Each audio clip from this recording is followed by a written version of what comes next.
यदा विनियतं चित्तम् आत्मनि अवतिष्ठते निस्पृहः सर्वकामेभ्यो युक्त इति उच्यते तदा यदा विनियतं चित्तम् आत्मन्नेवावतिष्ठते निस्पृहः सर्वकामेभ्यो युक्त इति उच्यते तदा यदा विनियतं चित्तम् आत्मनि एव अवतिष्ठते निस्पृहः सर्वकामेभ्यो युक्त इति उच्यते तदा। अनुवाद तात्पर्य श्रील प्रभुपाद जी के द्वारा। श्रील प्रभुपाद की जय। जब योगी योगाभ्यास द्वारा अपने मानसिक कार्यकलापों को वश में कर लेता है और आध्यात्म में स्थित हो जाता है, अर्थात समस्त भौतिक इच्छाओं से रहित हो जाता है, तब वह योग में सुस्थिर कहा जाता है। तात्पर्य श्रील प्रभुपाद जी के द्वारा। श्रील प्रभुपाद की जय। साधारण मनुष्य की तुलना में योगी के कार्यों में यह विशेषता होती है कि वह समस्त भौतिक इच्छाओं से मुक्त रहता है, जिनमें मैथुन प्रमुख है। एक पूर्ण योगी अपने मानसिक कार्यों में इतना अनुशासित होता है कि उसे कोई भी भौतिक इच्छा विचलित नहीं कर सकती।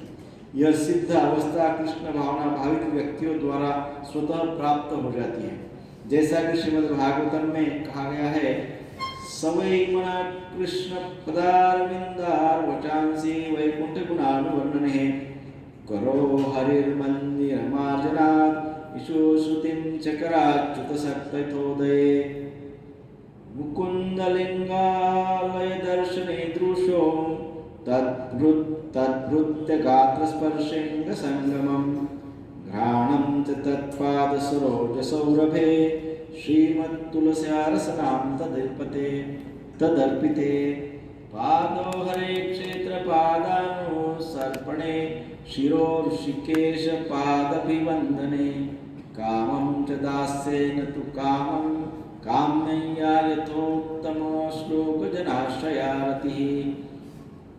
राजा अम्बरीश ने सर्वप्रथम अपने मन को श्री भगवान के चरण कमलों पर स्थिर कर दिया, फिर क्रमशः अपनी वाणी को श्री कृष्ण के गुणानुवाद में लगाया।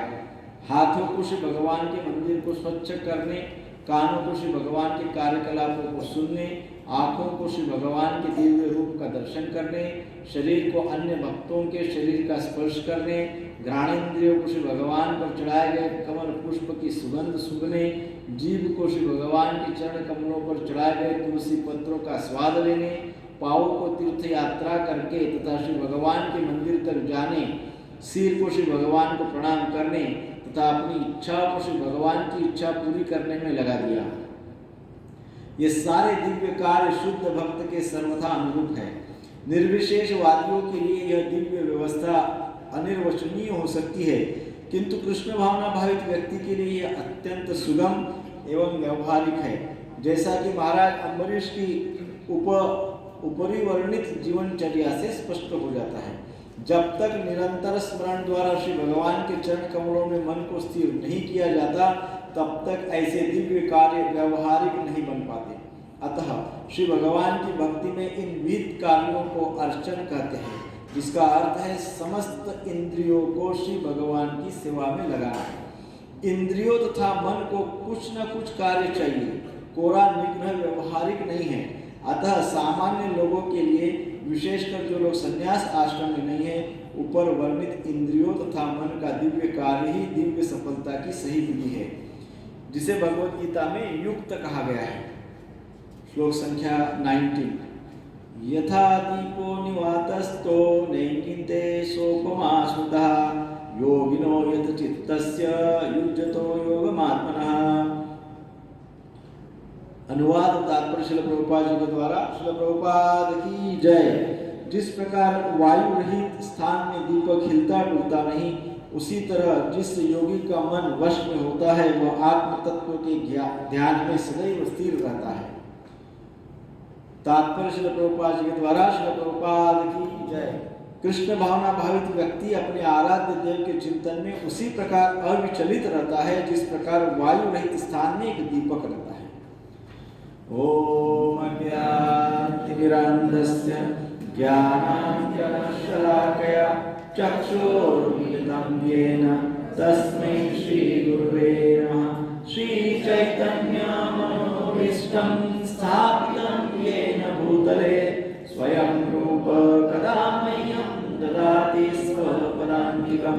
वन्देऽहं श्रीगुरु श्रीयुतपदकमलं श्रीगुरुन् वैष्णवांश्च। श्रीरूपं साग्रजातं सगण रघुनाथान्वितं तं सजीवं साद्वैतं सावधूतं परिजनसहितं कृष्ण चैतन्यदेवं श्रीराधा कृष्णपादान् सगण ललिता श्रीविशाखान्वितंश्च। हे कृष्ण करुणा सिन्धु दीनबन्धो जगत्पते गोपेश गोपिकाकान्त राधाकान्त नमोऽस्तुते। तप्तकाञ्चन गौराङ्गी श्रीराधे वृन्दावनेश्वरी वृषभानुसुते देवी प्रणमामि हरिप्रिये। वाञ्छाकल्पतरुभ्यश्च कृपा सिन्धुभ्येव च पतितानां पावनेभ्यो वैष्णवेभ्यो नमो नमः। जय श्री कृष्ण चैतन्य प्रभु नित्यानंद श्री अद्वैत गदाधर शिवासादि गौर भक्तवृंद। हरे कृष्ण कृष्ण कृष्ण हरे हरे हरे राम राम राम हरे हरे। हरे कृष्ण कृष्ण कृष्ण हरे हरे हरे राम राम राम हरे हरे। हरे कृष्ण कृष्ण कृष्ण हरे हरे हरे राम राम राम हरे हरे। श्रील प्रभुपाद की जय। सो यदा विनियतं चित्तम आत्मन्नेवावतिष्ठते निस्पृह सर्वकामेभ्यो युक्त इति उच्यते तदा। सो इस श्लोक में भगवान उस व्यक्ति का वर्णन कर रहे हैं जिस व्यक्ति का सारा कर्म अर्थात आहार विहार कर्म निद्रा सब युक्त है। उस व्यक्ति के चित्त का वर्णन कर रहे हैं। उस व्यक्ति का चित्त कैसा है।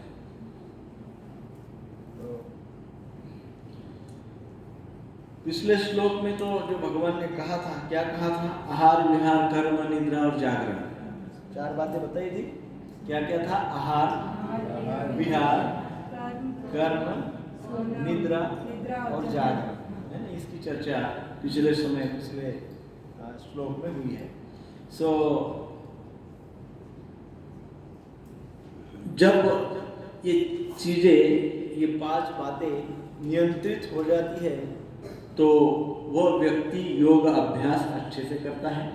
और जो व्यक्ति इस प्रकार से अच्छे से योग अभ्यास करता है उसके दुख दूर हो जाते हैं, है ना। ऐसी बात पिछले समय में थी। सो फिर से अर्जुन के मन में जिज्ञासा हुई कि उस समय उस व्यक्ति की मनस्थिति क्या रहती है ना। अर्थात योग की स्थिति क्या रहती है, योगी की स्थिति क्या रहती है, उस योगी की उस समय क्या सिचुएशन होती है जब वो ये 5 बातों को फॉलो करके योग को प्राप्त करके दुखों को दूर करता है, उस समय उसकी क्या स्थिति होती है। तो इस श्लोक में भगवान क्या कहते हैं? उस समय वो व्यक्ति भगवान से जुड़ा रहता है। क्या रहता है? भगवान से जुड़ा रहता है। ऐसा नहीं है कि अब वो योग में स्थित हो गया तो भगवान की क्या जरूरत है, अब जप करने की क्या जरूरत है? नहीं, वो व्यक्ति फिर भी क्या होता है? भगवान से जुड़ा होता है। सो यदा विनियतं चित्तम आत्मनि एव अवतिष्ठते। अर्थात जिस समय वश में किया हुआ चित्त भगवान में ही स्थित हो जाता है। जिस चित्त को अर्थात मन को हमने वश में कर लिया, वश में तो कर लिया, आगे क्या? मन को वश में कर लिया, अब आगे क्या? आगे क्या करना है? उसको भगवान में लगाना है। नियंत्रित करना ही हमारे जीवन का उद्देश्य नहीं है। केवल मन को कंट्रोल करना, माइंड को कंट्रोल करना, इतना ही हमारा उद्देश्य नहीं है। उद्देश्य क्या है? उसको कंट्रोल करके भगवान के चरणों में समर्पित करना, ये उद्देश्य है। सो भगवान क्या कहते हैं? भगवान कहते हैं योगी अपने चित्त को भगवान के रूप में लगाते हैं और फिर इस प्रकार भगवान के रूप में अपने चित्त को लगाते हुए ऐसी स्थिति को प्राप्त करते हैं, ऐसे सिचुएशन को, ऐसी परिस्थिति को प्राप्त करते हैं कि फिर उनको अपने चित्त को भगवान में लगाने की आवश्यकता नहीं रहती है। उनका चित्त अपने आप भगवान में लग जाता है, स्वयं लग जाता है। उनको एफर्ट्स लेने की, उनको प्रयास करने की भी आवश्यकता नहीं पड़ती है अपने मन को भगवान के चरणों में लगाने के लिए। वो मन अनायास ही, स्वयं ही भगवान के चरणों में लग जाता है। परंतु कब? जब योगीगण भगवान के रूप का दर्शन करने का प्रैक्टिस करते हैं, स्थित हो जाते हैं, युक्त हो जाते हैं, आहार विहार, निद्रा, जागरण, कर्म, इन सारी बातों को नियंत्रित करते हुए, युक्त होते हुए भगवान के रूप का दर्शन करते करते करते करते उनके मन को वह दशा प्राप्त हो जाती है जिसमें मन अपने आप भगवान में लग जाता है। उनको लगाने के लिए प्रयास ही नहीं करना पड़ता है। ध्यान का इसीलिए कई बार कहते हैं ना, ध्यान लगाया नहीं जाता है। ध्यान कभी लगाया नहीं जाता है, ध्यान हो जाता है। वो स्थिति इस प्रकार से उस योग की, भक्ति में साधना की हो सकती है। अब शुरुआत में क्या होता है? प्रारंभ में, इनिशियल डेज में हमारा जो चित्त है वो चित्त संसार की ओर दौड़ता है, क्योंकि संसार का इंप्रेशन हमारे ऊपर बहुत ज़्यादा पावरफुल है। तो हमारा मन शुरुआत में क्या होता है? संसार की ओर दौड़ता है। परंतु क्या होता है, ऐसी भी जीवन में अवस्थाएं आती है कि वो दौड़ता हुआ मन हम पुनः उसको खींच के भगवान में लगा देते हैं। शुरुआत में खींचने की आदत नहीं होती है। मन दौड़ता है तो बोलते हैं दौड़ने दो, मन यहाँ वहाँ भटकता है तो बोलते भटकने दो, है ना। बोलते मन को क्यों मारते हो, मन को मत मारो मन को जो करना है वो करने दो। सो इनिशियली ऐसे होता है, परंतु एक ऐसी अवस्था आती है कि भगवान में मन लगने लगता है। यहाँ पर शब्द आया है अवतिष्ठते। क्या शब्द है? यदा विनियतम चित्तम आत्मनि एव अवतिष्ठते। अवतिष्ठते अर्थात अव अधिक तिष्ठते। अव का अर्थ है दृढ़ता पूर्वक, with full of determination, दृढ़ता पूर्वक। तिष्ठते अर्थात स्थापित हो जाता है, फिक्स हो जाता है। सो दृढ़ता पूर्वक बैठ जाता है, दृढ़ता पूर्वक स्थापित हो जाता है, दृढ़ता पूर्वक स्थिर हो जाता है। स्थिर तो हम भी होते हैं, बट नॉट विथ डिटर्मिनेशन। दृढ़ता पूर्वक स्थिर नहीं होते हैं, कभी स्थिर होते हैं, कभी अस्थिर होते हैं, कभी स्थिर होते हैं, कभी अस्थिर होते हैं। हम तिष्ठते, ये शब्द तो हमारे लिए भी हो सकता है, परंतु अवतिष्ठते भगवान ने विशेष कहा। अवतिष्ठते, अवतिष्ठते अर्थात दृढ़ता पूर्वक बैठ जाना, दृढ़ता पूर्वक स्थिर हो जाना, विथ फुल ऑफ डिटर्मिनेशन। कोई भी कार्य में यदि दृढ़ता नहीं है, डिटर्मिनेशन नहीं है, तो वो कार्य में यश नहीं आ सकता है। तो इस प्रकार से आगे कहा गया है उसी यदा विनियतम। विनियतम अर्थात नियत अर्थात नियंत्रण का, विनियतम अर्थात विशेष प्रकार का नियंत्रण, कंट्रोल और स्पेशल कंट्रोल। कंट्रोल करना और स्पेशली कंट्रोल करना। सो यहाँ पे कहा गया है विशेष पूर्वक नियंत्रण। तो विशेष पूर्व नियंत्रण में अर्थात क्या, जिस समय योगी का चित्त भगवान को छोड़कर अन्यत्र जाता है। कभी कभी ऐसे होता है कि भगवान को छोड़कर इतरत्र चित्त भटकता है, मन भटकता है। उस समय वह व्यक्ति क्या करता है, वो योगी क्या करता है, उस मन को पुनः श्री कृष्ण के चरणों में, पुनः भगवान के रूप में लगा देता है, खींच के लाता है, पुनः भगवान के रूप में लगा देता है, पुनः भगवान के रूप का ध्यान करता है। इसलिए यहाँ पे क्या कहा है, विनियतम। अब नियतम अर्थात नियंत्रण करना, पर विशेष नियंत्रण। विशेष क्यों कहा गया है, विनियतम क्यों कहा गया, क्योंकि वो बहुत बड़ा विशेष कार्य कर रहे हैं, वो स्पेशल, बहुत पावरफुल, बहुत ही एम्पावरिंग एक्टिविटी कर रहा है, बहुत विशेष कार्यकलाप है ये, बहुत विशेष साधना है, बहुत विशेष तप है ये। इसलिए विनियतम कहा गया है, विशेष। क्योंकि देखो संसार में जब मन लगता है तो संसार में लगे हुए मन को खींच के भगवान के रूप में लगाना आसान है क्या? हाँ, कहीं मन लग जाता है लोगों का संसार में ऐसी भयंकर भयंकर बातों में, पूरा जीवन बीत जाता है पर उसमें से नहीं निकलते। हाँ, कहीं इंटॉक्सिकेशन, किसी को ड्रिंक का आदत लग जाता है, व्यसन लग जाता है, कितना मुश्किल है उस व्यसन से निकलना। अनेकों प्रकार के व्यसन, अनेकों प्रकार के अटैचमेंट्स। संसार से एक बार हम अटैच हो गए तो वहां से चित्त को, मन को निकाल कर भगवान के रूप में लगाना कठिन है। परंतु जो भक्तगण ऐसा करते हैं उनके पास विशेष कृपा है, विशेष पावर है ना, और दृढ़ता है। तो इसलिए वो जो नियंत्रण करते हैं उस नियंत्रण को विनियतम कहा गया, विशेष नियंत्रण है। हम कई बार किसी को डायबिटीज है और शक्कर नहीं खा रहे, उनके सामने रसगुल्ले परोसे, अब वो रसगुल्ला नहीं खाएंगे, उसको कहा गया नियंत्रण, वो नियंत्रण में रखेंगे। परंतु विशेष नियंत्रण क्या है,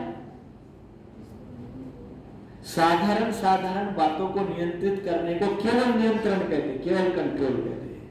हम सब नियंत्रित करते हैं, परंतु विशेष प्रकार के नियंत्रण की ओर अभी हम कंट्रोल जरूर कर रहे हैं अपने आप को, कई चीजों में, भक्तगण कई चीजों में कंट्रोल कर रहे हैं, परंतु कंट्रोल करने के पश्चात करते क्या है, क्या वो भगवान को, भगवान के रूप का ध्यान करते हैं, क्या वो आध्यात्मिकता की ओर आकर्षित होते हैं? यदि होते हैं तो वो विशेष नियंत्रण है, वो स्पेशल कंट्रोल है। दयाल योगी यदि ऐसा करते हैं तो वो क्या है, योगी है। इसको कुछ हो गया लगता है, इसको ऊपर रखो, ऊपर रखो। सो विनियतम का अर्थ क्या होता है कि धीरे धीरे उसका चित्त, उस व्यक्ति का चित्त नियंत्रित होते जाता है, नियत हो जाता है, नियंत्रित हो जाता है। परंतु जब चित्त नियंत्रित हो जाता है, जब मन नियंत्रित हो जाता है, तो इसके पश्चात वो ये नहीं सोचता कि अब मेरा मन नियंत्रित हो गया, अब मुझे भगवान का ध्यान करने की क्या आवश्यकता है। ऐसा नहीं सोचता है योगी, सोचता है जीवन के बाद जीवन, कई जीवन उसमें बिता जाता, life after life, life after life, life after life, वो ये प्रैक्टिस करते रहता है। वो कभी ऐसे नहीं बोलता है कि अब तो मेरा सब कंट्रोल में है, अब मैं 4 दिन का पालन करता हूँ, अब मैं 16 माला जप करता हूँ, कभी 25 माला जप करता हूँ, फेस्टिवल पे सेवा करता हूँ, है कि नहीं। अब बस, अब यहाँ पे फुल स्टॉप। अब भगवान के रूप का ध्यान करने की क्या आवश्यकता है, भगवान का ध्यान करने की क्या आवश्यकता है, ऐसा कदापि नहीं सोचता है व्यक्ति। वो फिर भी अपने आप को नियंत्रित रखता है और योग साधना करते रहता है। तो ये हमारे लिए एक विशेष इंस्ट्रक्शन है। कई बार हम ये देखते हैं भक्ति में 5-10 साल हो जाते हैं, तो व्यक्ति कई चीजें छोड़ देता है, सोचता है अभी तो बहुत हो गया ये है? बट यहाँ पे वर्णन आ रहा है वो उस प्रकार से नहीं होता है। तो ये योगी क्या करता है, उस अपने चित्त को भगवान में विनियत करता है, भगवान के रूप में लगाए रखता है। और जब इस प्रकार से वो नियंत्रित भी रहता है, चित्त भगवान में भी लगा रहा है, तो ऐसी अवस्था में उस योगी को अनेक प्रकार की अनुभूतियां होती हैं, अनेक प्रकार के साक्षात्कार होते हैं, अनेक प्रकार से भगवान के दर्शन होते हैं उस अवस्था में। कौन सी अवस्था में?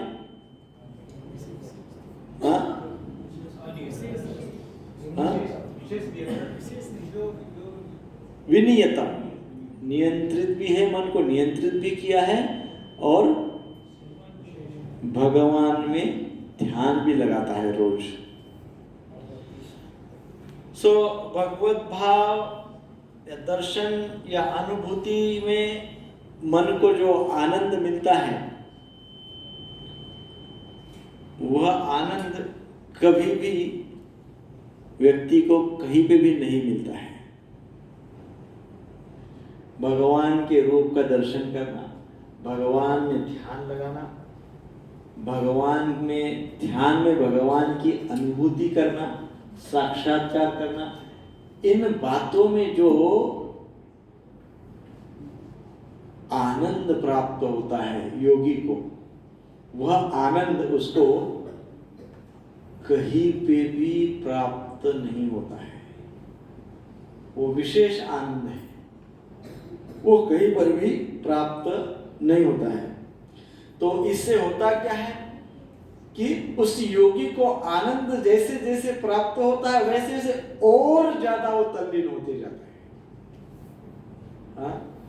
मन को नियंत्रित करता है, नियंत्रित करके भगवान के ध्यान में लग जाता है। भगवान के ध्यान में लगने के कारण आत्मानुभूति, भगवत साक्षात्कार, भगवत दर्शन होते हैं। भगवत दर्शन होने के कारण बहुत आनंद का अनुभव करता है, और जैसा जैसा उसको आनंद का अनुभव होता है, वैसे वैसे और ज्यादा वो तल्लीन होते जाता है और उसकी भक्ति गाढ़ी होती जाती है ना। इसीलिए कहा गया है कि भक्ति मार्ग क्या है? प्रोग्रेसिव पाथ है। भक्ति क्या है? प्रोग्रेसिव है। यहाँ प्रगति ही होती जाती है, अधोगति नहीं होती है, फॉल डाउन नहीं होता है।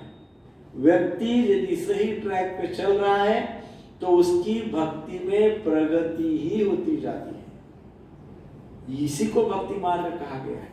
प्रगति हो रही है भक्ति में, तब समझना चाहिए कि भक्ति कर रहे हैं। ऊपर प्रगति नहीं हो रही है, सालों से जहां पे है वहीं पे बैठे हैं, तो इसका अर्थ है कहीं तो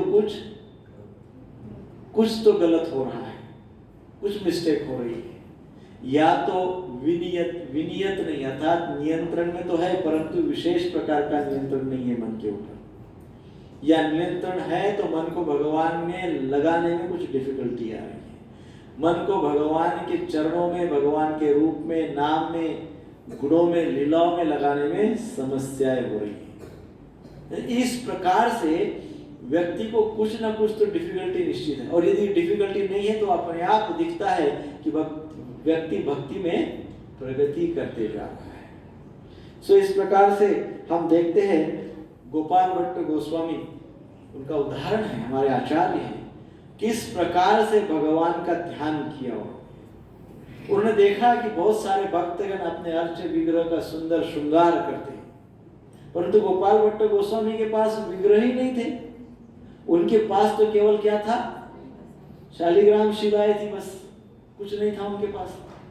परंतु उनका ध्यान इतना अच्छा था, उनका जो नियंत्रण उनके मन का इतना तगड़ा था, विशेष नियंत्रण, और नियंत्रण के पश्चात भगवान के रूप में ध्यान करना, भगवान के उस रूप का ध्यान करना, ये इतना शुद्ध स्तर पे वो ध्यान करते थे। रोज ध्यान करते हुए सोचते थे कि मैं तो शालिग्राम शिला का पूजन कर रहा हूँ, परंतु मेरे पास यदि भगवान होते विग्रह के रूप में तो मैं उनका अच्छा श्रृंगार करता, अच्छे से उनका श्रृंगार करता।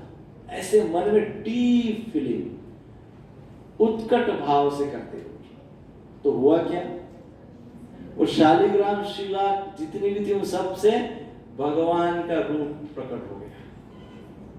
साक्षात भगवान ने शालिग्राम शिला से अपना रूप प्रकट कर दिया। हाँ? और कौन है? राधा रमन जी। तो इस प्रकार से भक्ति, भाव, ध्यान है ना, ये बहुत ही महत्वपूर्ण है। एक बार उस प्रकार से व्यक्ति ध्यान में लग जाए तो फिर सब सक्सेसफुल। सो इन शॉर्ट, मन को भगवान में लगाने में ही आनंद है।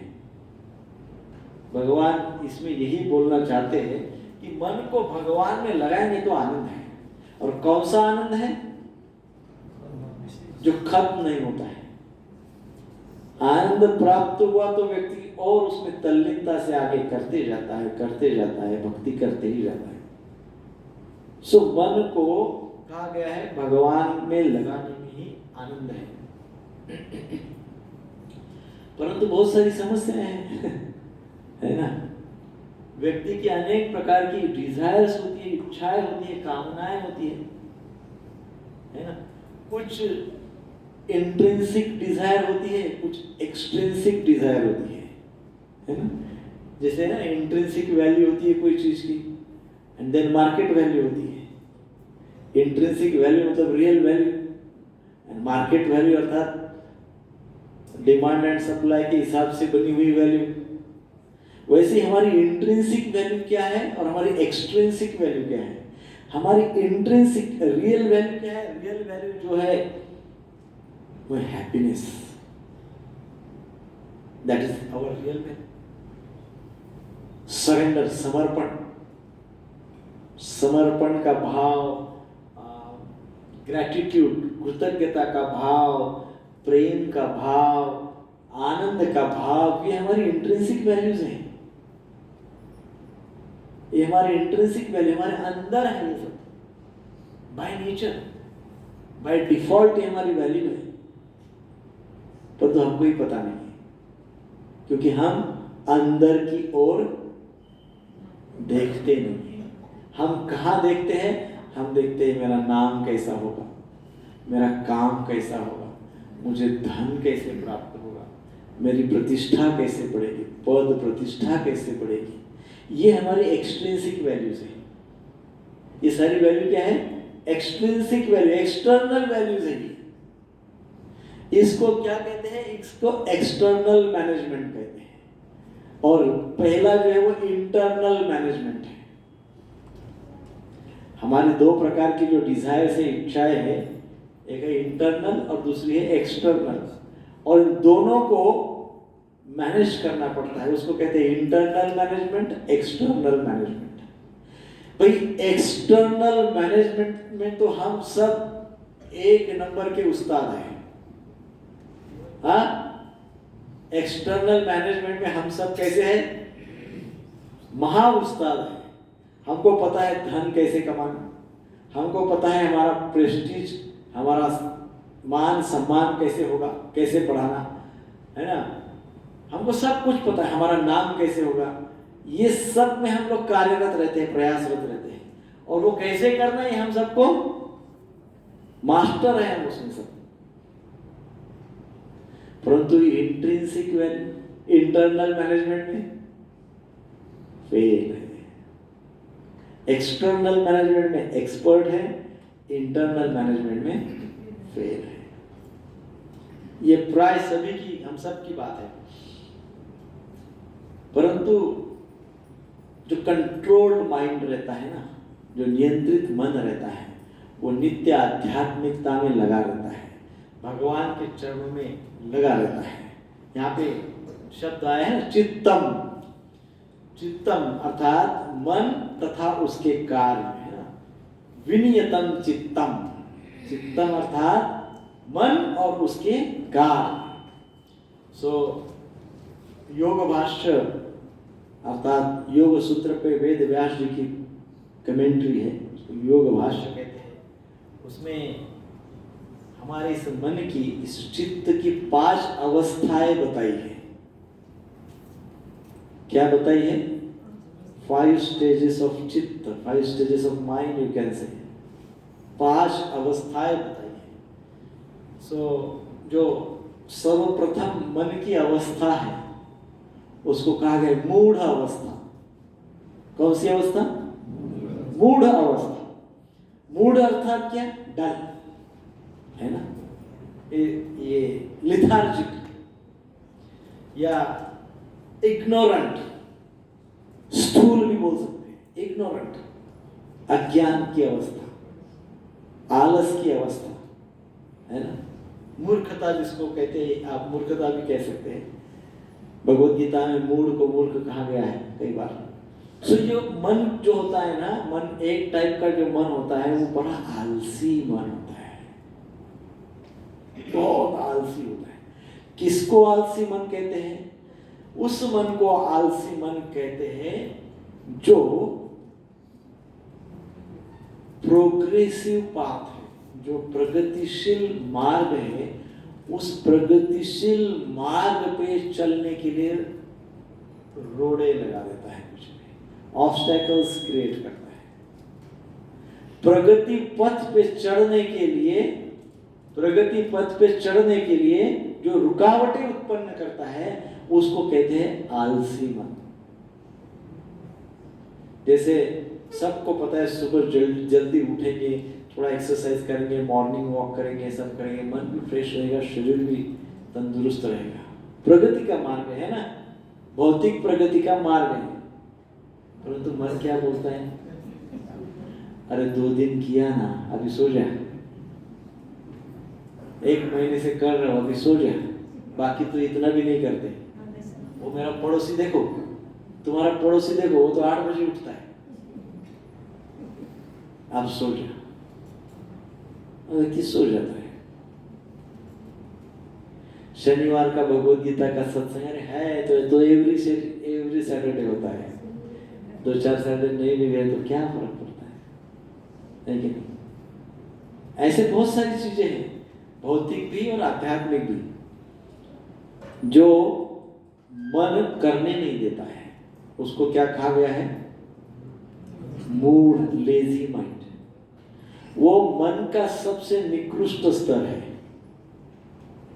सबसे निकृष्ट स्तर है। आलस जिसमें भरा होता है, जिसके कारण व्यक्ति दृढ़ता पूर्वक कार्य नहीं कर सकता। उस व्यक्ति के पास डिटर्मिनेशन नहीं होती है, उस व्यक्ति के पास डिटर्मिनेशन नहीं होती है। बोलते जाएगा हजारों बातें, लेकिन करेगा कुछ नहीं। No determination, not reliable. So ये पहला जो मन का प्रकार है वो योगी के मन से कंप्लीटली अपोजिट है। जिस योगी की हम चर्चा कर रहे थे अभी, जिसका मन नियंत्रित रहता है, भगवान में लगा रहता है, भगवान के रूप का ध्यान करता है, भगवान के रूप का ध्यान करने से अनेक प्रकार की अनुभूति होती है, और अनेक प्रकार की अनुभूति होने से आनंद की प्राप्ति होती है। और इसलिए जो आलसी होता है, इसको कभी आनंद की प्राप्ति नहीं होती,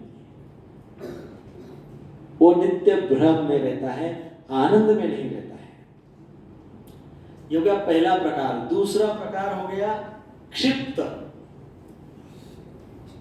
माइंड। क्षिप्त माइंड अर्थात completely distracted mind, completely distracted, हाँ, पूर्ण विचलित, पूरी तरह से विचलित माइंड है, अनस्टेबल, कंप्लीटली डिस्ट्रैक्टेड।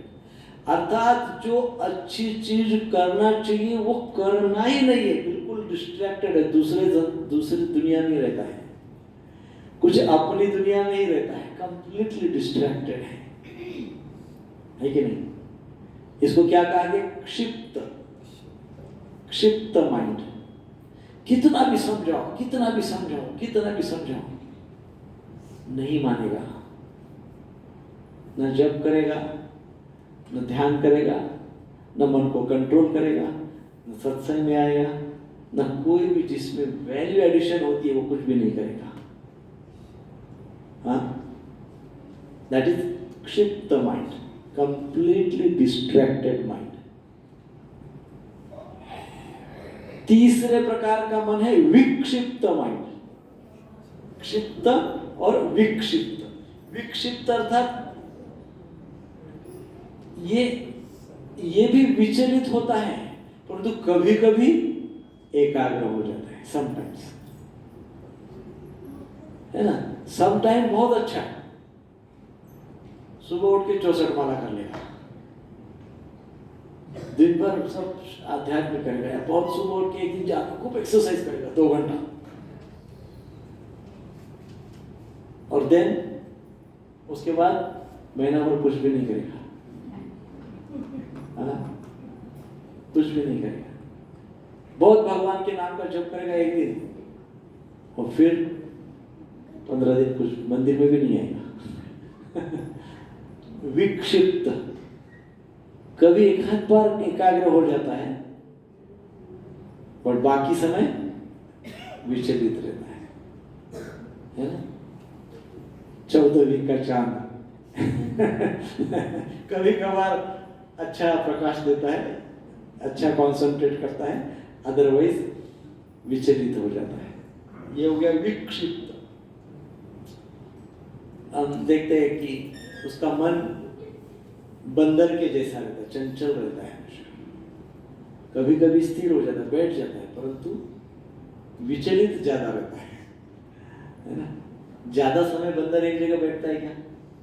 थोड़ी समय बैठता है, परंतु 2 क्षण भी नहीं हुए कि तुरंत दौड़ता है। तो मंकी माइंड मतलब क्षिप्त। देन आता है एकाग्र मन। ये मन की दशा है एकाग्र मन, कॉन्सेंट्रेटेड माइंड। ऐसा माइंड जो वन पॉइंटेड है, एकाग्र है। मान लो श्रवण कर रहे हैं तो एकाग्र होकर श्रवण करेंगे।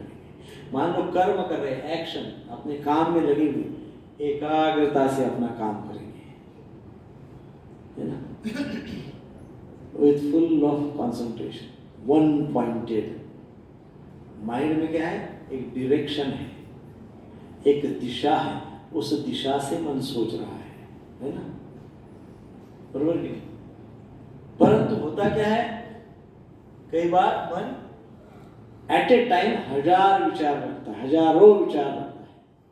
एक ही समय पे मन में विचारों का तांडव चलता है, तो वो मन एकाग्र मन नहीं कहा जाता है। वो भी इतने विचार उस व्यक्ति को दौड़ाते हैं, फिर वो कौन सा विक्षिप्त माइंड हो जाता है। सो कहा गया है एकाग्र, वन पॉइंटेड माइंड, उसको एकाग्र मन कहा गया है। ये मन की अच्छी दशा मानी गई है। देन आ गया निरुद्ध, विरुद्ध नहीं, निरुद्ध। निरुद्ध मन अर्थात ऐसा मन जिसके ऊपर पूर्णतः नियंत्रण प्राप्त हुआ है। जितनी भी एंजाइटीज एंड एजिटेशंस है, आवेग है, विचार है अनेकों प्रकार के, उन सब को खत्म कर दिया है, उनको डिलीट कर दिया है, और पूरी तरह से मन के ऊपर कंट्रोल कर लिया है। निरुद्ध मन, full mind now has become slave and you are master, है ना। इस प्रकार की जो अवस्था प्राप्त होती है वो विनियतम है। उस अवस्था से व्यक्ति योगी बन सकता है। उस अवस्था में व्यक्ति भगवान का ध्यान कर सकता है, दर्शन कर सकता है, साक्षात्कार पा सकता है, अनुभूतियां ले सकता है, आनंदित हो सकता है और उल्लासित रह सकता है ना? कौन सी अवस्था से? निरुद्ध, NI, विरुद्ध नहीं, निरुद्ध, निरुद्ध अवस्था। योग सूत्र में ये 5 प्रकार के स्तर बताए हैं मन के। कौन से आप बताइए? मूढ़,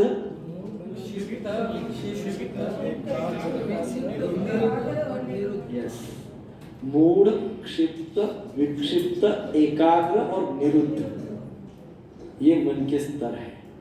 तो हमको इस श्लोक में भगवान क्या एडवाइस कर रहे हैं सबको? योगी बनो, अपने कर्म करो, युद्ध करो, परंतु योगी बन के युद्ध करो। अर्थात क्या? मन को कंट्रोल करके युद्ध करो। अर्जुन, मन को डिस्ट्रैक्टेड फ्रेम में युद्ध मत करो, लेजी अवस्था में युद्ध मत करो, है ना। क्या करो? Control, completely first have control on your mind and then act. युद्ध करो अर्थात कर्म। रोज के हम जो कर्म करते हैं, मन को कंप्लीटली नियंत्रित रख के कर्म करो, ऐसी इंस्ट्रक्शंस। तो प्राय ये जो मूढ़ अवस्था होती है, ये मूढ़ अवस्था तामसिक गुणों का लक्षण है। कौन से गुणों का? तामसिक गुण। ये स्टेज तामसिक गुणों से प्रभावित रहती है। इस अवस्था में व्यक्ति प्रोडक्टिव नहीं हो सकता है, क्रिएटिव नहीं हो सकता है। मूढ़ अवस्था में व्यक्ति क्या नहीं हो सकता? क्रिएटिव नहीं हो सकता है। क्या रहता है? ये लेजी रहता है। प्राय हम यदि देखें शास्त्रों में, तो ये जो अवस्था राक्षसों की होती है, प्राय तमस से भरपूर रहते हैं। They are destructive, not creative. They are destructive. So ऐसे लोग कभी भी जीवन में योगी नहीं बन सकते। They don't have any chance. हाँ, उनको कोई स्कोप नहीं है योगी बनने का, है कि नहीं? देन क्षिप्त। अब क्षिप्त ये जो अवस्था है, ये राजसिक गुणों से प्रभावित रहती है। कौन से गुणों से? राजसिक गुणों से क्षिप्त अवस्था प्रभावित रहती है। सो ये क्या रहते हैं? विचलित रहते हैं, हमेशा नित्य विचलित होते हैं। विचलित होते हैं अर्थात कई बार आप देखेंगे हाइपर एक्टिव, हड़बड़ी में रहते हैं। हमेशा हड़बड़ी रहती है उनके जीवन में। ये करो, वो करो, ये करो, दौड़ धूप, सब एकदम हाइपर एक्टिव, विचलित रहते हैं, रेस्टलेस रहते हैं। और नित्य किसी न किसी उधेड़ बुन में लगे रहते हैं। नित्य किसी न किसी उधेड़ बुन में लगे रहते हैं। कौन? क्षिप्त, राजसिक गुण, पैशन, पैशनेट। सो एक प्रकार का आकर्षण जब दिखता है, तो फिर तुरंत उनको दूसरा आकर्षण होता है। दूसरा आकर्षण पूर्ण ही नहीं हुआ कि तीसरा, चौथा, पांचवा आकर्षण दिखता है। They get fascinated easily. हर बाहर की वस्तु विषय व्यक्ति उनको अट्रैक्ट करता है। सो ये व्यक्ति मन के द्वारा नियंत्रित रहता है, और इसका मन प्राय भावुक रहता है। क्या रहता है? इमोशनल रहता है। किसका? क्षिप्त। आपने वो, उसको क्या कहते हैं, वो मध, हमिंग बर्ड, क्या बोलते हैं हिंदी में? भंवर। वो क्या करता है? हाँ, एक पे दूसरा, दूसरे पे तीसरा, तीसरे पे चौथा, चौथे पे पांचवा, रुकता ही नहीं है। इतना एंजाइटी में रहता है। हाँ, they are like humming birds. ये जो क्षिप्त रहते हैं, they are like humming birds, never satisfied, always in anxiety, है ना? देन है विक्षिप्त।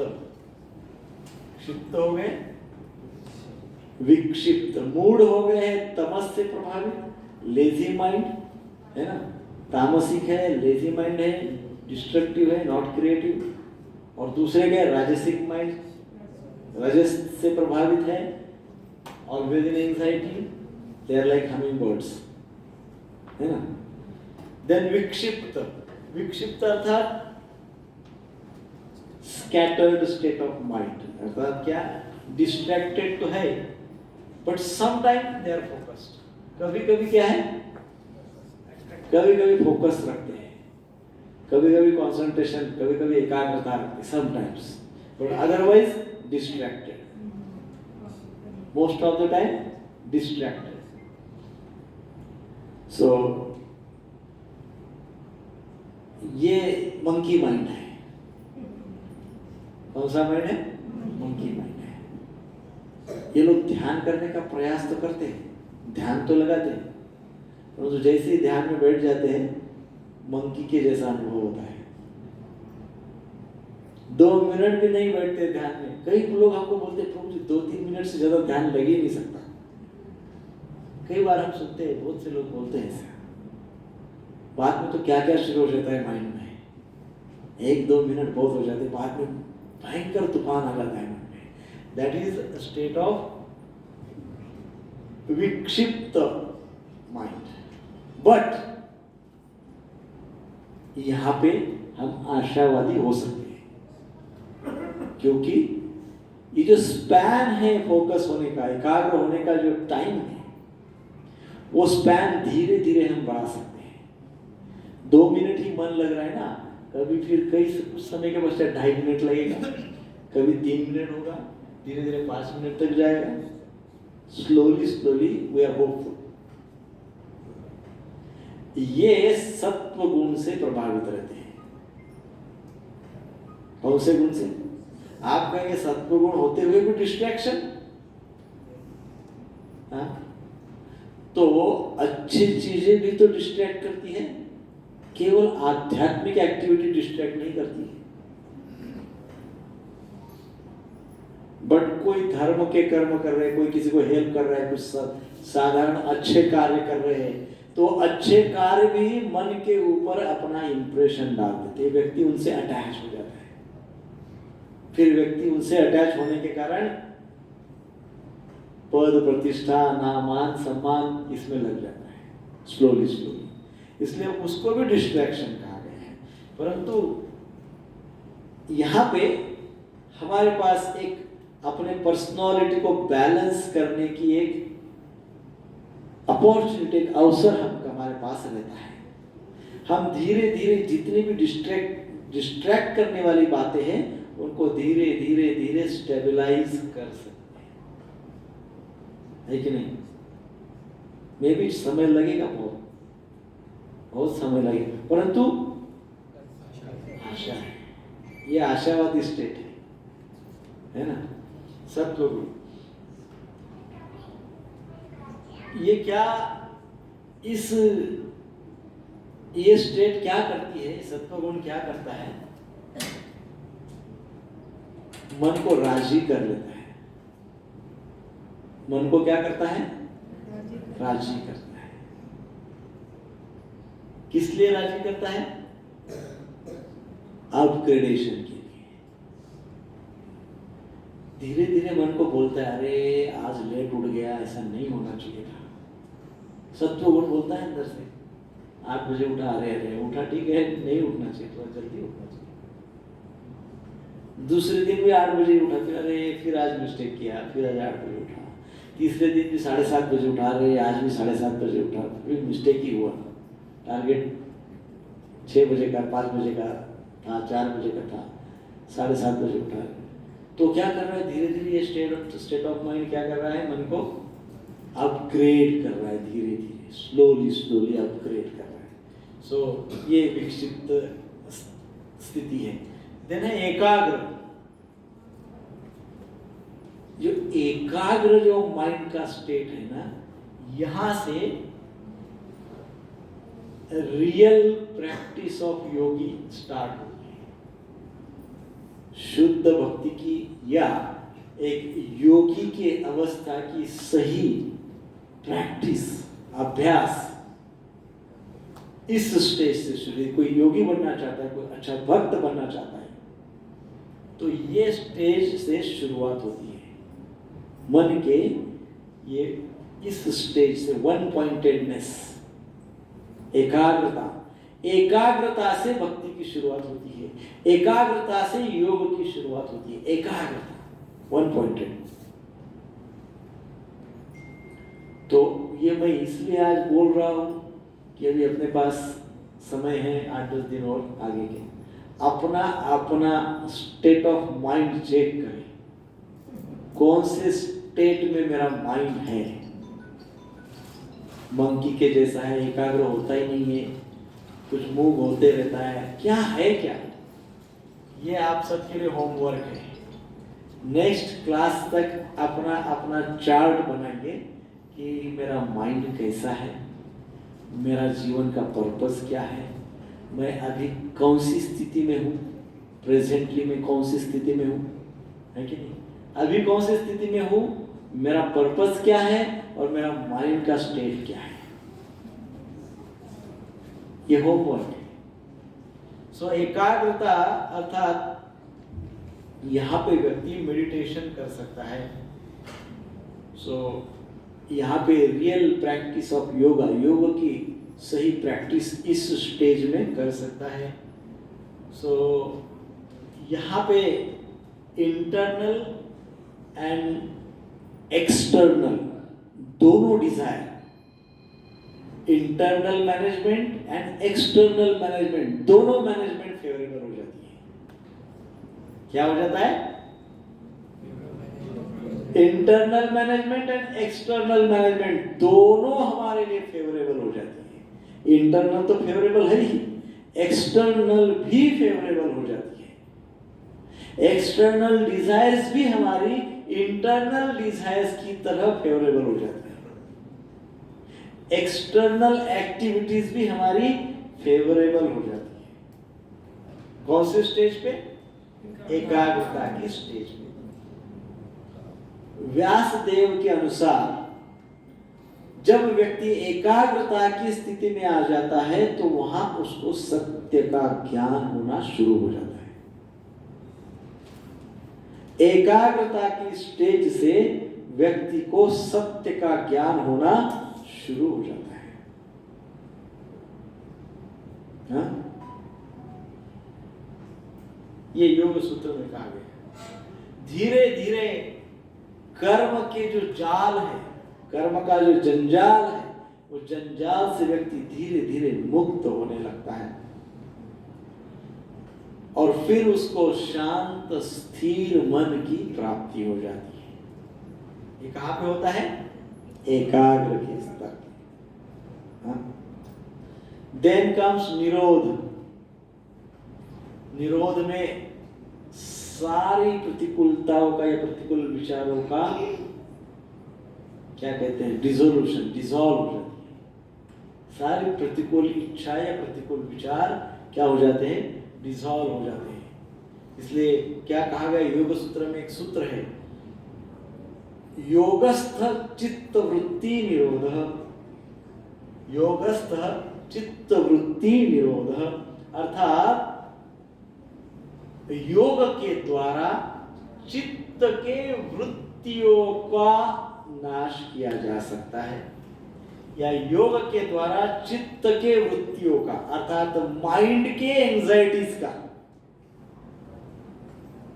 मन में जो एंजाइटीज होती, आवेग होते हैं, उन मन के मानसिक आवेगों का क्या किया जा सकता है? दहन किया जा सकता है, उसको नष्ट किया जा सकता है, उनको समाप्त कर दिया जा सकता है। योगस्थ चित्त वृत्ति निरोध, योग के द्वारा मन की चंचलता को, मन के आवेगों को समाप्त कर दिया जा सकता है। इसलिए योग अतिशय आवश्यक है। क्या है? योग अतिशय आवश्यक है। इसलिए तो यहाँ पे योगी की बात हो रही है इस श्लोक में, ध्यान योग में ध्यान योगी की बात हो रही है। इसको सिंपल करते हैं, इसको सिंपल क्या कहते हैं, उसको समराइज करते हैं सिंपल बातों में, सिंपल जो हमको ध्यान में रहे। सिंपल ये है कि जीवन में अनुशासन बहुत आवश्यक है। इन बातों से हम क्या समझें? हम ये समझें इन सब बातों से, योग सूत्र से, कि जीवन में अनुशासन बहुत आवश्यक है। इसके ऊपर कोई कॉम्प्रोमाइज नहीं है। Without discipline there is no human life. यदि अनुशासन नहीं है, डिसिप्लिन नहीं है, तो वो मनुष्य का जीवन ही नहीं, वो बनता ही कुछ नहीं। उसको कैसे प्राप्त कर सकते हैं? तो हमारे कर्म, एक्शन, इमोशन एंड थॉट, 3 चीजें हैं। कौन सी? कर्म करते हैं, एक्शन, हमारे पास कुछ भावुकताएं हैं, इमोशंस, और हमारे विचार हैं। 3 बातें हैं। तो हमारे कर्मों में सेवा भाव होना चाहिए। क्या होना चाहिए? कर्मों में सेवा भाव होना चाहिए। हमारे इमोशंस में प्रेम भाव होना चाहिए। भावुकता तो है, लेकिन प्रेम से भावुक हो रहे हैं कि स्वार्थ से प्रेरित होकर भावुक? इमोशंस में प्रेम भाव होना चाहिए, और थॉट्स, विचारों में शुद्ध भाव होना चाहिए। शुद्ध भाव अर्थात किसी को एक्सप्लॉइट करो, इसकी टोपी उसके सर रखो, है ना, स्वार्थ सिद्ध करने के लिए मैनिपुलेशंस करो, नहीं। विचार कैसे होने चाहिए? शुद्ध होने चाहिए। इमोशंस कैसे होने चाहिए? With full of love and affection. And action कैसे होने चाहिए? सेवा भाव, सर्विट्यूड। ये 3 बातें करेक्ट करेंगे, अपने आप at one point of time जीवन में एक स्तर ऐसा आएगा कि हम योगी का स्तर, ध्यान योगी का स्तर प्राप्त करेंगे। अर्थात क्या? भगवान के साक्षात्कार, भगवान के नाम रूप गुण लीलाओं की अनुभूति कर पाएंगे, निश्चित तौर पर। लेकिन श्रील प्रभुपाद जी योग की पूर्णता इस ग्रंथ में लिखते हैं, योग को प्राप्त कर लेने वाला अपने मन के निर्देशों पर निर्भर नहीं होता। वो मन से निर्देश नहीं लेता है, मन को निर्देश देता है, बल्कि मन उसके नियंत्रण में होता है, जो अभी हमने चर्चा की। न ही मन को निकाला या मारा जाता है, क्योंकि भगवान का सदैव स्मरण करना ही योगी का व्यवसाय है। योगी अपने मन को बाहर नहीं जाने देता है ना। बाहर जाता है मन, लेकिन फिर उसको लेके आता है, बाहर जाने नहीं देता। ये बहुत कठिन कार्य लग सकता है, परंतु कृष्ण भावना में यह संभव है। यदि हम कृष्ण भक्ति करते हैं, कृष्ण भावना भावित होते हैं, कृष्ण कॉन्शियस होते हैं, तो ये उसमें संभव है। जब व्यक्ति कृष्ण भावना या कृष्ण सेवा में निरंतर संलग्न हो, तो मन का श्री कृष्ण से दूर जाना कैसे संभव हो सकता है? यदि मन भगवान में लगा हुआ है, नाम में, रूप में, गुणों में, लीलाओं में, सेवा में लगा हुआ है, तो भगवान से दूर मन जा ही कैसे सकता है? हाँ, मन दूर नहीं जा सकता। और जब धीरे धीरे भगवान की सेवा व्यक्ति करने लगता है अच्छे से, रेगुलरली, तो मन स्वयं ही नियंत्रित हो जाता है, कंट्रोल में रहता है। प्रभुपाद जी निस्पृह सर्व कामेभ्यो, उसका चित्त समस्त भोगों की कामना से रहित रहता है। निस्पृह, जब व्यक्ति इस प्रकार से स्थित हो जाता है, तो उसके चित्त में भिन्न भिन्न प्रकार के आवेग उत्पन्न नहीं होते, उसके मन में बहुत सारे एंजाइटीज उत्पन्न नहीं होती है, लेकिन उसके मन में बहुत सारी एंजाइटीज उत्पन्न नहीं होती है। ये कहते हैं प्रभुपाद जी, कहते हैं कोरा निग्रह व्यवहारिक नहीं है। श्रील प्रभुपाद जी तात्पर्य में बताते हैं, निर्विशेषवादियों के लिए यह दिव्य अवस्था अकल्पनीय हो सकती है, परंतु कृष्ण भावना भावित व्यक्ति के लिए यह अत्यंत सुगम तथा व्यवहारिक है, जैसा कि महाराजा अम्बरीश की जीवनचर्या से स्पष्ट होता है। जब तक निरंतर स्मरण के द्वारा श्री कृष्ण के चरण कमलों में मन स्थिर नहीं कर दिया जाता, तब तक ऐसे दिव्य कार्य व्यवहारिक नहीं बन पाते। प्रभुपाद जी ने तात्पर्य में अम्बरीश महाराज का उदाहरण दिया, अपने चरणों को, अपने पैरों को, अपने हाथों को, अपने आंखों को किस प्रकार से भगवान की सेवा में लगाया जा सकता है ना, किस प्रकार से लगाया जा सकता है। अम्बरीश महाराज के जैसा भगवान की सेवा में नित्य लगाया जा सकता है। और यदि ऐसा सोचे कि नहीं नहीं मैं कुछ भी नहीं करता हूं, मैं गलत कार्य भी नहीं करता हूं, मैं अच्छे कार्य भी नहीं करता हूं, मैं बैठा रहता हूं शांति से, तो प्रभुपाद जी कह रहे हैं कि कोरा निग्रह, इस प्रकार का निग्रह व्यावहारिक नहीं है। क्योंकि शरीर क्या है, शरीर अंदर से शारीरिक क्रियाएं तो करते ही रहता है, शरीर के अंदर कुछ ना कुछ क्रियाएं तो नित्य होती ही रहती है। हम सोचेंगे मैं तो निष्क्रिय बैठा हूं, परंतु क्रियाएं होती ही रहती है, निष्क्रिय कोई बैठ नहीं सकता है। तो इसलिए प्रभुपाद जी कहते हैं कि कैसे रहना है, तो अम्बरीश महाराज के जैसे अपने संपूर्ण सारे इंद्रियों को आध्यात्मिकता में लगाना है, भगवान की सेवा में लगाना है। युक्त इति उच्चते तथा, उस समय वह श्री कृष्ण से जुड़ा हुआ कहा जाता है। यहाँ दो शब्द आए, यदा और तदा। यदा और तदा का तात्पर्य है कि वह इतने दिनों में, इतने महीनों में, इतने वर्षों में योगी हो सकता है ना। कभी हम किसी के विषय में चर्चा करते, वो इतने दिनों में योगी हो सकता है, वो 10 वर्षों में तो अच्छा भक्त बन सकता है, वो तो 20 वर्षों में अच्छा भक्त बन सकता है, वो तो 5 वर्षों में अच्छा भक्त बन सकता है। तो युक्त इति उच्चते तदा, यदा तदा। यदा तदा का अर्थ ही है कि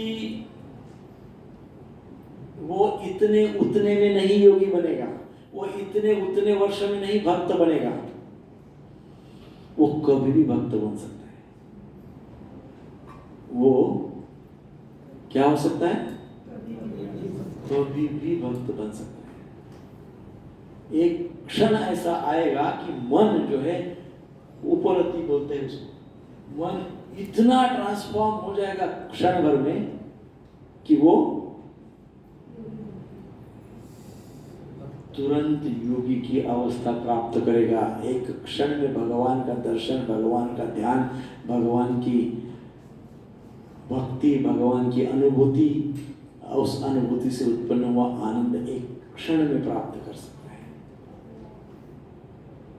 यदा तदा नहीं, इतने वर्षों में उतने वर्षों में नहीं, कब होगा, कभी भी होगा, कभी भी होगा, परंतु प्रैक्टिस में लगे रहना है, प्रैक्टिस में लगे रहना है।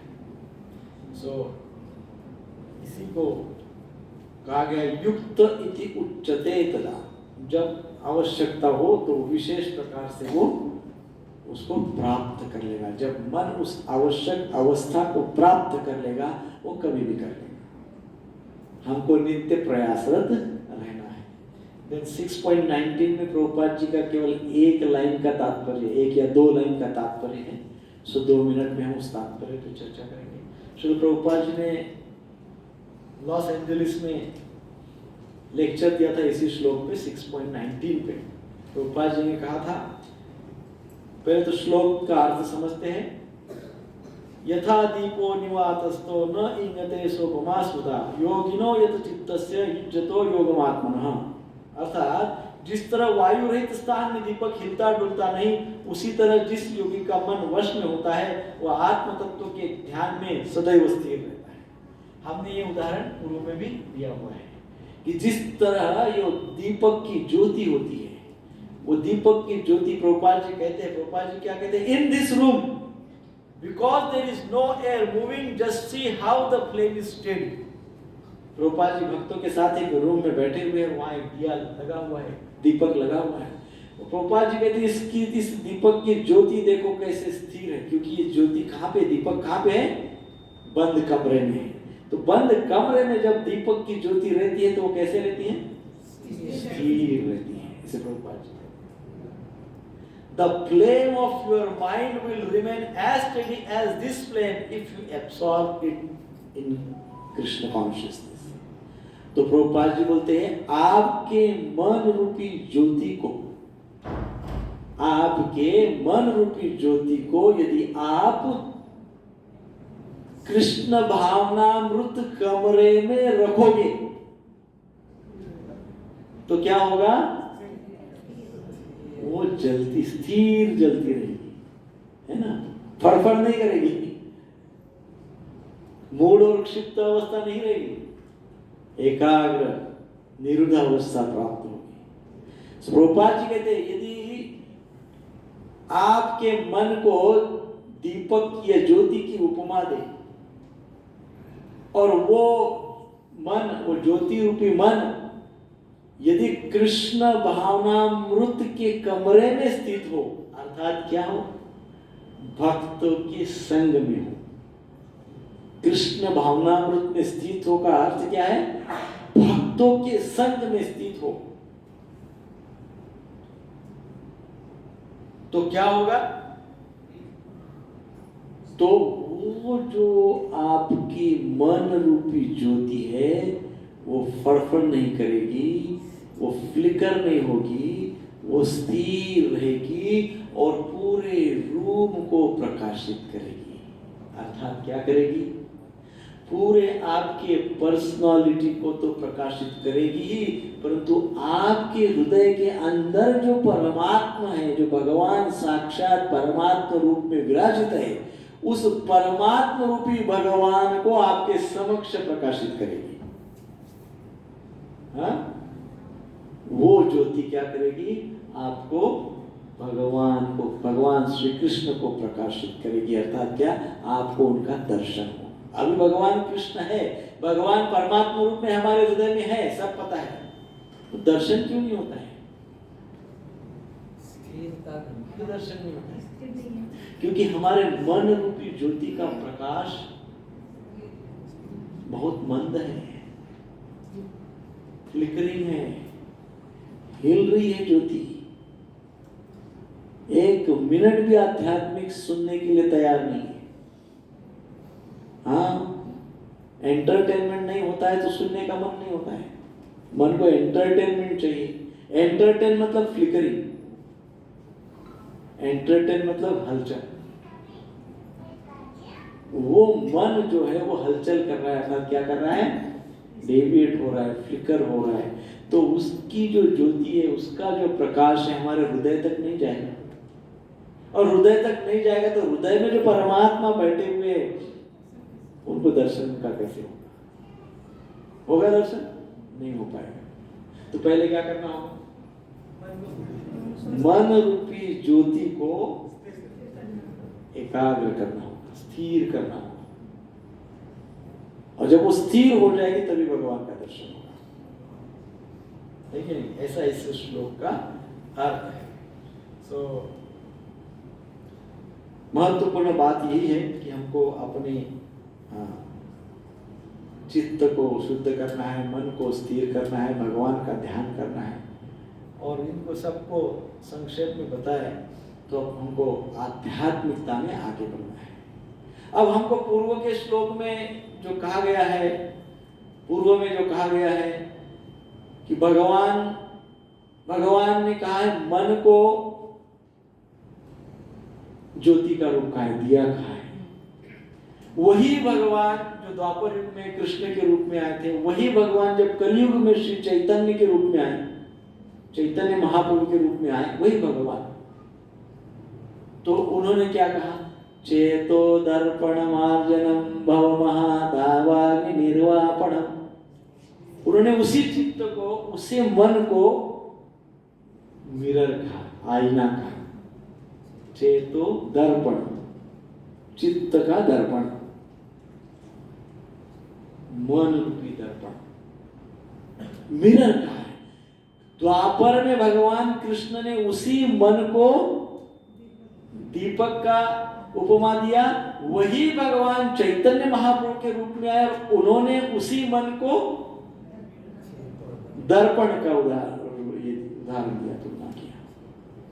सो दर्पण के उदाहरण में क्या कहा गया, चित्त पे चेतो दर्पण मार्जनम भव महादावाग्नि निर्वापणम। ये चित्त रूपी दर्पण जो है ना, इस पे क्या है, बहुत धूल बैठी हुई है, मार्जनम, इसलिए उसको क्या करना है, मार्जन करना है, धोना है, साफ करना है। कैसे करेंगे, कौन सा डिटर्जेंट यूज करेंगे? ये जो मन रूपी दर्पण है ना, इसको हरिनाम से खूब रगड़ना है, बहुत रगड़ते रहना है। मन रूपी दर्पण पे इतनी सारी धूल बैठी हुई है कि ये साधारण कपड़े से पोछा नहीं जाएगा। उसमें क्या करना होगा? नित्य रगड़ना होगा हरि नाम से, और तब जाके ये मिरर साफ हो जाएगा, क्लीन हो जाएगा। तब हमारे पास, हमारे अंदर ये मन रूपी दर्पण में हमको आत्मा का, परमात्मा का दर्शन होगा, भगवान कृष्ण का दर्शन होगा, है ना। जैसे ड्राइवर होता है, ड्राइवर कार चलाता है हाईवे पे, उसका मिरर लगा होता है साइड में, है ना, दर्पण लगे हुए थे दोनों साइड में। वो दर्पण में देखता है, दर्पण में वो देखता है पीछे से गाड़ी आ रही, ट्रक आ रहे और क्या क्या नहीं आ रहे। तो वो मिरर में देखकर, क्योंकि मिरर साफ है, तो मिरर में देखकर वो अपनी गाड़ी को भी बचाता है और स्वयं को भी बचाता है, दोनों को बचाता है, दोनों सेफ हो जाते हैं। वैसे ही यदि हमारे मन रूपी दर्पण को हम स्वच्छ रखते हैं, मन रूपी आईने को, मिरर को हम स्वच्छ रखते हैं, तो हमारा दोनों प्रकार से जीवन सुखी हो जाएगा। एक भौतिक जीवन और दूसरा आध्यात्मिक जीवन। दोनों हमको क्रिस्टल क्लियर दिख जाएंगे कि हम कहाँ हैं, हमको कहाँ जाना है, हमको क्या करना है। सो दोनों इंस्ट्रक्शन इंपॉर्टेंट है। भगवान श्री कृष्ण की इंस्ट्रक्शन लाइक अ दीपक, दिए का प्रकाश, और भगवान श्री चैतन्य महाप्रभु की इंस्ट्रक्शन दर्पण, मिरर, मिरर में अपने स्वरूप का, परमात्मा का, भगवान का दर्शन कर। हरे कृष्णा कृष्णा कृष्णा हरे हरे, हरे राम राम राम हरे हरे। अब भगवान अर्जुन को क्या कहते हैं? भगवान श्री कृष्ण अर्जुन को क्या कहते हैं? भगवान श्री कृष्ण अर्जुन को कह रहे कि हे अर्जुन, तुम्हें इस प्रकार का ध्यान लगाने की कोई आवश्यकता नहीं। इतना सब बोलने के बाद अर्जुन को कह रहे, हे अर्जुन, तुम्हें इतना सब एकाग्र होना, ध्यान लगाने का कोई आवश्यकता नहीं, क्योंकि तुम्हारा मन मेरी मित्रता में सदा डूबा हुआ रहता है। तुम्हारा मन मेरी मित्रता में सदा डूबा हुआ रहता है, इसमें तुम्हें एकाग्र होके, ध्यान लगा के, नाम रूप गुण ये सब करने की आवश्यकता नहीं, क्योंकि तुम्हारा मन सदा मेरी मित्रता में लगा हुआ रहता है। इसलिए तुम्हें केवल मेरी आज्ञा के अनुसार युद्ध करना चाहिए। सो इसलिए हे अर्जुन, क्या करो? युद्ध करो। सो अल्टीमेटली यदि कोई भक्ति मार्ग पे है, एब्सॉर्ब है, कृष्ण भक्ति में फुल एब्सॉर्प्शन है, तो उसको अपने आप ध्यान लग जाता है, सब कुछ अपने आप हो जाता है। बस उसको कर्म जो करने हैं वो कृष्ण के आदेशों के अनुसार, उपदेशों के अनुसार, गीता पे आधारित कर्म करना है। वही बात अर्जुन को कह रहे हैं। इसलिए हे अर्जुन, युद्ध करो। हरे कृष्णा कृष्णा कृष्णा हरे हरे, हरे राम राम राम हरे हरे। श्रील प्रभुपाद की जय।